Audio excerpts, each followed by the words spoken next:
Then the fifth angel sounded, and I saw a star from heaven, which had fallen to the earth, and the key of the bottomless pit was given to him. He opened the bottomless pit.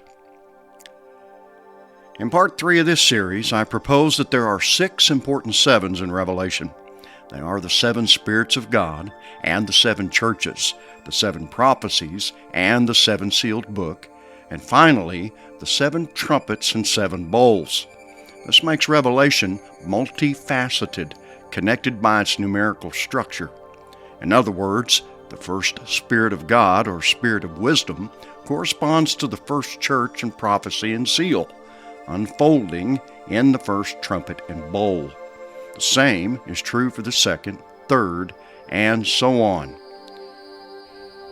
The opening of the bottomless pit takes place when the 5th trumpet sounds, connecting it to the 5th Spirit of God, or Spirit of knowledge, and the prophecy to Sardis.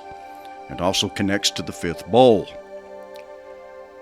Note the phrase, a star from heaven which had fallen to the earth.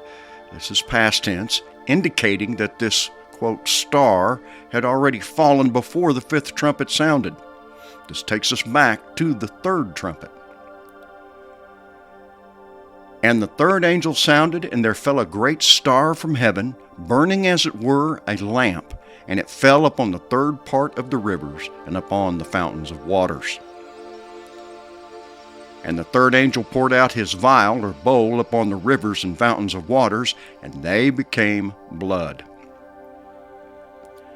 Note that the 3rd trumpet and bowl affect the 3rd part of the rivers and fountains, or springs of waters, causing them to become blood.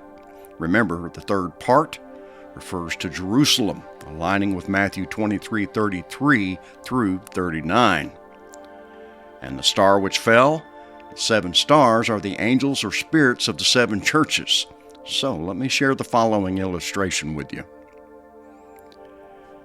Using the golden lampstand in the holy place of the tabernacle of witness, note where I place the 7 spirits of God and the 7 churches on the branches. Note that the 3rd branch is the Spirit of knowledge, which is also the 5th spirit of the 7 spirits of God, that is, the fear of the Lord. So we have a match with the 3rd and 5th trumpets. The falling of this star equates to the following. My people are destroyed for lack of knowledge. Because you have rejected knowledge, I reject you from being a priest to me. And since you have forgotten the law of your God, I also will forget your children.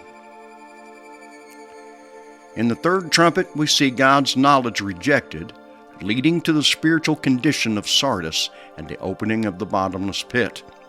Historically speaking, this aligns with the turbulent history of the Christian church since its inception long ago.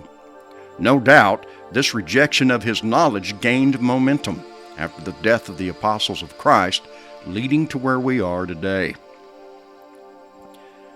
The word bottomless is found just 9 times in the King James New Testament, defined by Strong's as depthless, a variation of the root meaning depth, that is, by implication, the sea. 9 is the number of visitation, the gathering of evidence leading to judgment.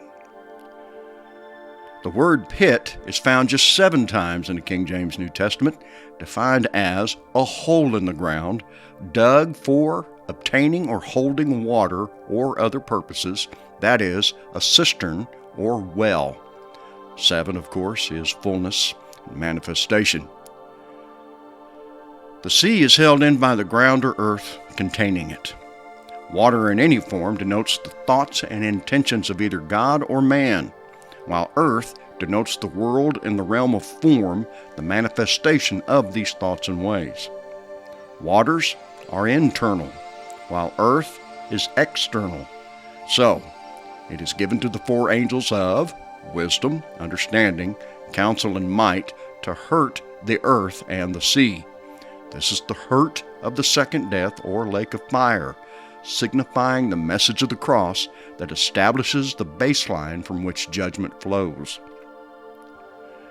When the bottomless pit is opened, we read that smoke arose out of the pit like the smoke of a great furnace, And then, out of the smoke, locusts came upon the earth, which are commanded to hurt only those men who do not have the seal of God on their foreheads. This corresponds to those not found written in the book of life. By the time of Sardis, this is most of God's people due to the apostasy of the church. The fact that the bottomless pit speaks of the earth and sea easily connects with the following. And the dragon stood on the sand of the seashore. Then I saw a beast coming up out of the sea, having 10 horns and 7 heads, and on his horns were 10 diadems, and on his heads were blasphemous names. In other studies, I define the beast coming up out of the sea as representing the carnal nature and mind. Note that the dragon stands on the sand of the seashore, or earth, while the beast rises from the sea, agreeing with our perspective on both.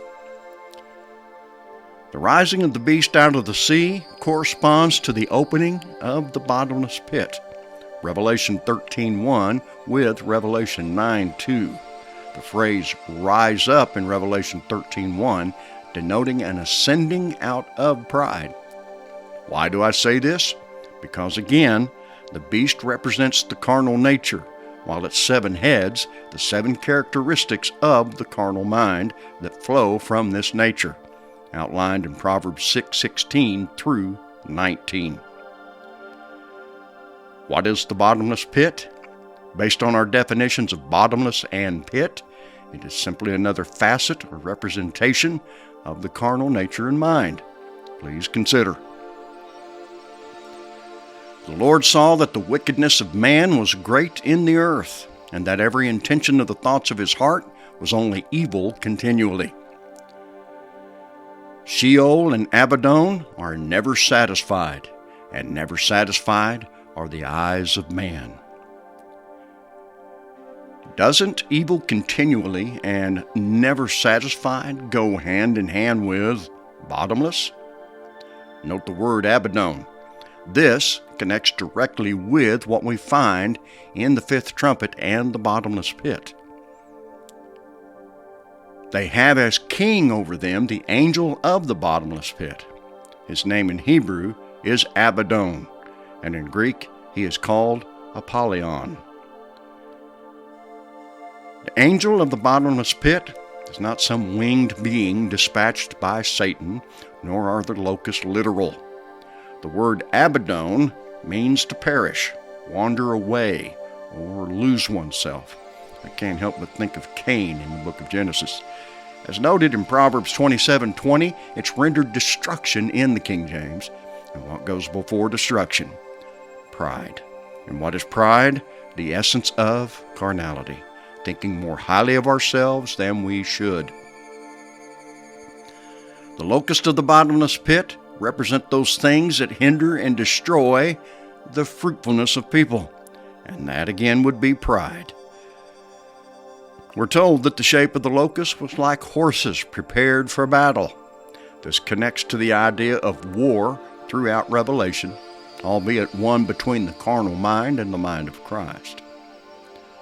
The locusts have breastplates like breastplates of iron, typifying the hardness of heart resulting from pride, the 2 main characteristics of carnality. The carnal mind is death, so iron corresponds to this as well. For this reason, the locusts have tails like scorpions, and there were stings in their tails. The sting of death is sin, and the strength of sin is the law. So we have a further contrast between the carnal and spiritual minds, between the old covenant and the new, and between the law and its spiritual nature. As for the 5 months in Revelation 9:10, this is the space of time between the day of Pentecost in the 3rd month and the Feast of Tabernacles in the 7th month. 5 denotes grace.